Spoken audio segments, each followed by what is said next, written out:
akenshi n'uzajya ugenda utembera uzahura n'abantu benshi bambaye imisaraba ku gatuza, ugire naho bashyinguye usanga hashinze imisaraba, yewe no mu nsengero hirya no hino naho uzayihasanga. Ibi si ibintu byaje bidafite impamvu naho byakomotse, ahubwo biba bifite amabanga menshi abumbatiwe mu bitabo by'amateka. Akenshi umuntu iyo ashaka kugira icyo asobanukirwa ku byerekeye amateka yahashize, asoma ibitabo, akaganira n'abantu bakuru, akifashisha n'ikoranabuhanga kugira ngo abashe gusobanukirwa. Wowe rero uteze amatwi iki kiganiro kuri uyu munsi, dore ikiganiro cyacu cy'uyu munsi kiraba gishingiye aha ngaha. Kuki abantu benshi bambara imisaraba ku ijosi? Kuki bayikoresha mu nsengero?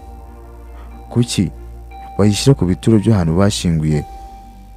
Ibi turi buze kubirebera hamwe muri kino kiganiro, maze turebere hamwe n'uburyo umwami witwa Constantine yagize uruhare kugira ngo iyi misaraba dukoresha hirya no hino, yaba mu nsengero, ku bituro ndetse n'ahandi hantu henshi, uburyo yajemo.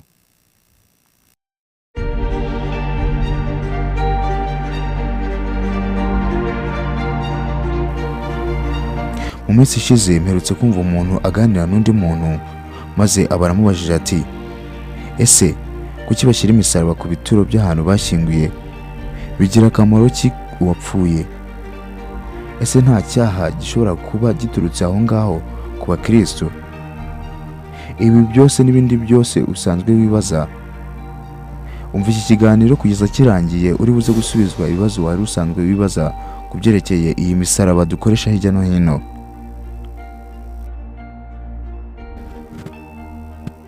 Nahongeye banyita Joseph Bugingo, uhawe ikaze muri cyo kiganiro. Gusa nimba wumva ukunze iyi video, reba ahantu handitse ngo subscribe maze ukandeho, uraba ubaye umufatanyabikorwa na channel yacu yitwa Bugingo Empire.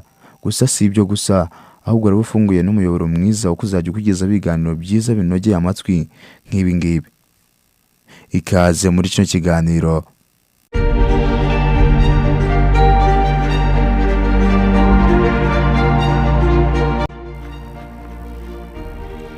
Ese ni ukubera iki umusaraba ukoreshwa mu rusengero, ku bituro ndetse n'ahandi hantu benshi bagenda bawambara ku gatuza?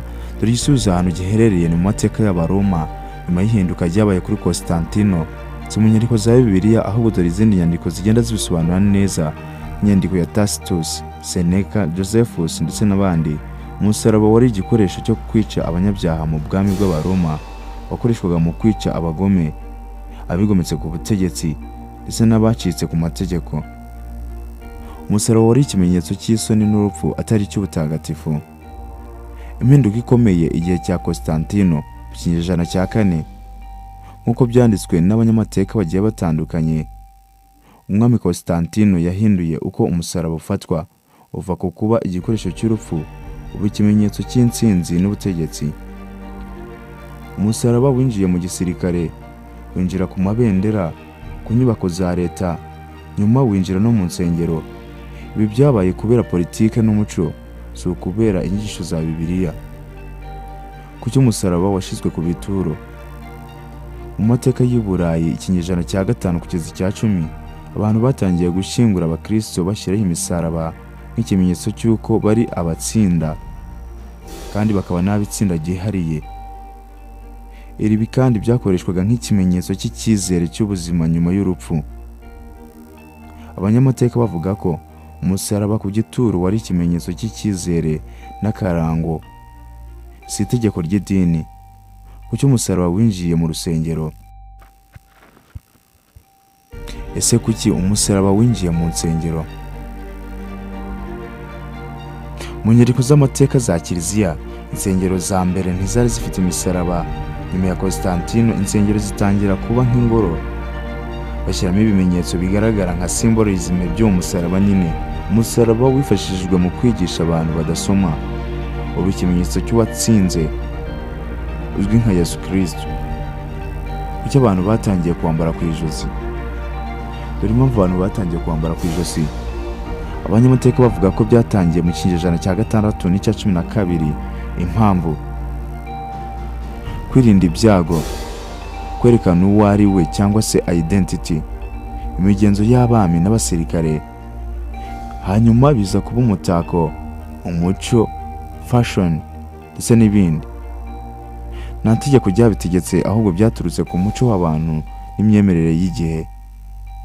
Icyemezo cy'amateka. Abanyamateka bemeza ko umusaraba wakoreshejwe nk'igikoresho, uhindurwa ikimenyetso, hanyuma ubu umutako. Ibyo byose byabaye mu mateka, si mu nyandiko za Bibiliya. Dore umwanzuro w'iki kintu. Ku bituro bikoreshwa nk'ikimenyetso cy'akaranga cyangwa se cy'ikiranga n'icyizere. Mu rusengero ugakoreshwa nk'ikimenyetso cya politike n'umuco watsinze. Ku ijosi ukagaragaza umuco, imyemerere n'imitako. Ibyo byose byaturutse ku mateka y'abantu, si ku itegeko rya Bibiliya. Turagushimiye ko twabanye muri kino kiganiro. Ngiye mukomeza gutega amatwi kuri uyu muyoboro wa yacu wa YouTube. Biteye Joseph Bugingo. Kubaze kugira ibihe byiza, turabakunda naho ubutaha. Imana ibarinde.